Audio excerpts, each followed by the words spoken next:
Per i funerali di Patrizia Russo è stato proclamato il lutto cittadino con un minuto di silenzio e le bandiere a mezz'asta. I funerali di Patrizia Russo si svolgeranno mercoledì domani alle 15:30 nella chiesa del Sacro Cuore di Agrigento. Questo tragico evento ha scosso profondamente l'intera comunità agrigentina, causando sgomento e commozione. È volontà dell'amministrazione comunale di Agrigento proclamare il lutto cittadino nella giornata dei funerali di Patrizia Russo,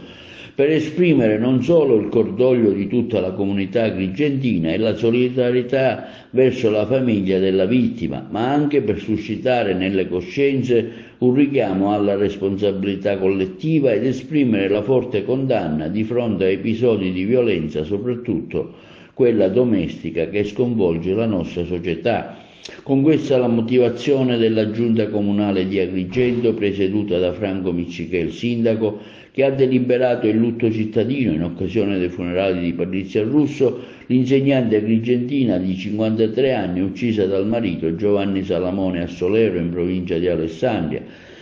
che si svolgeranno, come già detto, domani alle 15:30 nella chiesa Sacro Cuore d'Agrigento. L'amministrazione comunale ha anche disposto che domani a mezzogiorno in tutti i luoghi pubblici della città sia osservato un minuto di silenzio in memoria di Patrizia e che le bandiere degli edifici pubblici comunali siano esposte a mezz'asta per l'intera giornata.